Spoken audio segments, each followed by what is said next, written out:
ছবি দেখুন কিভাবে বহুতল ভেঙে পড়লো, হুড়মুড় করে ভেঙে পড়লো বহুতল। যে ছবি আপনাদের দেখাচ্ছি ভয়াবহ সেই ছবি, মায়ানমারের ছবি, ব্যাংককের ছবি আপনাদের দেখাচ্ছি। যে সময় হুড়মুড়িয়ে বহুতল ভেঙে পড়ছে, মাত্র 10 সেকেন্ডের ব্যবধান।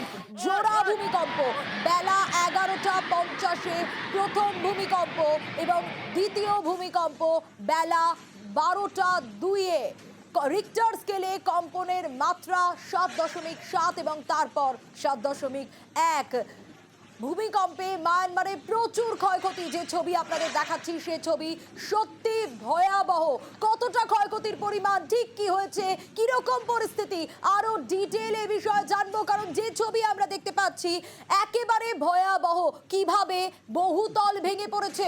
আরো বিস্তারিত জানতে পারবো, বিশ্বজিৎ রয়েছে আমার সঙ্গে। কারণ যে ছবি আমরা দেখছি তার সত্যি ভয়াবহ, মাত্র 10 মিনিটের তফাৎ, আর তাতে ভয়ানক ভাবে পর পর জোড়া ভূমিকম্প। বিশ্বজিৎ, যে ছবি আমরা দেখছি সত্যি ভয়ানক। একদমই, যে ভূমিকম্প হয়েছে অর্থাৎ যত বড় ধরনের ভূমিকম্প হয়েছে তাতে এই ধরনের যে ধ্বংস, যে ছবি দেখা নিউজ 18 বাংলার দর্শকরা দেখছেন, এই ছবি এরকম নানান ছবি আসতে শুরু করবে। আর কিছুক্ষণের মধ্যে হয়তো আরও বেশি ছবি, আরও ভয়ানক ছবি আসা শুরু করবে। কারণ আমরা দেখেছি যে ইদানিং কালে, সাম্প্রতিক কালে এই ধরনের বড় ভূমিকম্প রিক্টার স্কেলে যে মাত্রা সেটা 7-এর বেশি, 7.7 হচ্ছে এমনটাই অনুমান করা হচ্ছে। প্রথম যে ভূমিকম্প হয়েছে অর্থাৎ 11:50 ভারতীয় সময় তখন হয়েছে রিক্টার স্কেলে মাত্রা সেটা 7.7। এবং যে মায়ানমারের যে শহর, খুব কাছে যে শহর সেটা সাগাইং, সেখান থেকে মাত্র 12 থেকে 15 কিলোমিটার দূরেই এই ভূমিকম্পের উৎসস্থল। মাটি থেকে, ভূপৃষ্ঠ থেকে মাত্র 10 কিলোমিটার দূরে নিচে রয়েছে এই ভূমিকম্পের উৎসস্থল। এবং যেটা 11:50 7.7 অনুমান করা হচ্ছে। এবং তারপর যেটা 12:02 হয়েছে সেটাও মাত্র 10 থেকে 12 মিনিটের ব্যবধানে পর পর জোড়া ভূমিকম্প। আর তাতেই কার্যত ধ্বংসস্তূপ হতে পারে এমনটাই আশঙ্কা করা হচ্ছে। কারণ একের পর এক বিল্ডিং ধসে যাওয়ার আশঙ্কা রয়েছে। মায়ানমারের যে উৎসস্থল তার আশেপাশের শহরগুলো ভয়ানক ক্ষতি হওয়ার আশঙ্কা রয়েছে। কারণ প্রথম যে ভূমিকম্প সেটা 7.7 এবং তারপর যে ভূমিকম্প হয়েছে অর্থাৎ জোড়া ভূমিকম্প, আফটার শক বলা যায়, সেটাও 7.1, অর্থাৎ 2 ভূমিকম্প, জোড়া ভূমিকম্পে।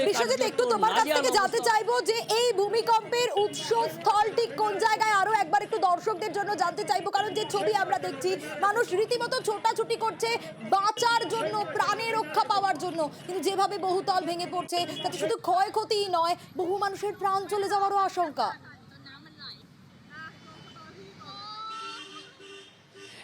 একদমই মায়ানমারের যে ভূমিকম্প যেই জায়গায় হয়েছে তার কাছাকাছি শহর বলতে বা মফস্বল বলতে সেটা সাগাইং থেকে মাত্র 12 থেকে 15 কিলোমিটারের মধ্যে এই ভূমিকম্পের উৎসস্থল। এবং ভূপৃষ্ঠ থেকে মাত্র 10 কিলোমিটার নিচে এই ভূমিকম্প হয়েছে। কাজেই এই যে ভূমিকম্পের যে তীব্রতা, সেই তীব্রতাটা অনেকটা বেশি ছিল। মাত্র 10 কিলোমিটার দূরে যে ভূমিকম্প হয়েছে, কাজেই বহু এরকম ধরনের বহুতল ধসে পড়ার আশঙ্কা। সাগাইং শহর সংলগ্ন এলাকায় সব থেকে বেশি হবে মন্ডালায় বলে মায়ানমারের আরও একটি শহর রয়েছে ঠিক এর থেকে কিছুটা দূরে। অর্থাৎ এই যে এলাকা রয়েছে সেই এলাকায় সব থেকে বেশি ক্ষতি হওয়ার আশঙ্কা রয়েছে। তবে শুধু মায়ানমার নয়, মায়ানমারের এই জোড়া ভূমিকম্পের প্রভাব এসে পড়েছে কলকাতাতেও। ভারতবর্ষ তো বটেই, ভারতবর্ষের কাছাকাছি বাংলাদেশ, মায়ানমারের কাছাকাছি বাংলাদেশ, যেমন চীন, যেমন তেমনি লাওস থেকে শুরু করে এই অর্থাৎ মায়ানমার সংলগ্ন সব জায়গায় এই ভূমিকম্পের যে তীব্রতা সেটা অনুভূত হয়েছে। কলকাতাতেও মৃদু ভূমিকম্প অনুভূত হয়েছে, কলকাতা সহ বেশ কিছু জেলাতে পশ্চিমবঙ্গের, সেখানেও যেমন এই কম্পন অনুভূত হয়েছে। পাশাপাশি উত্তর পূর্ব ভারতের রাজ্য যেগুলো মায়ানমার সংলগ্ন এলাকায়, বাংলাদেশ ছাড়িয়ে আমরা যদি দেখি যে এই যে সেখানে মিজোরাম এবং মণিপুর রয়েছে, নাগাল্যান্ড রয়েছে, সেখানেও এই কম্পন অনুভূত হয়েছে। অর্থাৎ আমরা এর আগে দেখেছি যে তিব্বতে ভূমিকম্প হয়েছে, কিন্তু তিব্বতে ভূমিকম্পের তীব্রতা এতটা ছিল না। তাতেও যে ক্ষয়ক্ষতি হয়েছিল রিক্টার স্কেলে যে মাত্রা, সেই মাত্রা প্রায় 5-এর কাছাকাছি ছিল। অর্থাৎ তাতেও যে ক্ষয়ক্ষতি হয়েছে তিব্বত সংলগ্ন এলাকায় পরিমাণ যে প্রচুর তা বলার অপেক্ষা রাখে না। বিশ্বজিৎ, সঙ্গে থাকো। শুধু যে মায়ানমারে ভূমিকম্প তা নয়, বাংলাতেও এর প্রভাব এসে পড়েছে। বাংলা কেঁপেছে। শুধু কলকাতা নয়, কলকাতা সহ একাধিক জেলায় কম্পন অনুভূত হয়েছে। 2 চব্বিশ পরগনা, 2 মেদিনীপুর এবং হাওড়ায়। কি পরিস্থিতি তৈরি হয়েছে প্রত্যেকটা আপডেট দেব।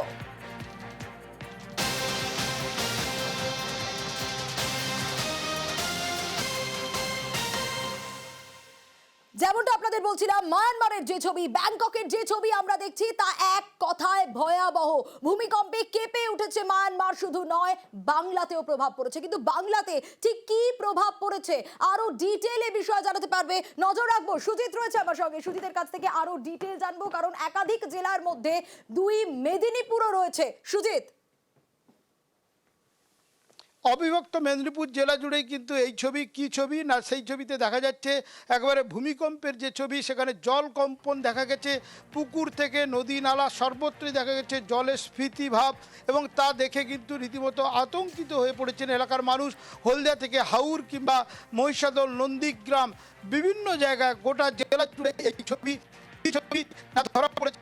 বিশেষ করে এবং ঘর বাড়িতে নড়ে চড়ে ওঠার যে ছবি, বাড়ির সিলিং ফ্যান দেখা গেছে নড়ছে, অর্থাৎ ভূমিকম্পের প্রভাব সেরিয়া পূর্ব মেদিনীপুর জেলা জুড়ে পড়েছে, অবিভক্ত মেদিনীপুর জুড়ে পড়েছে।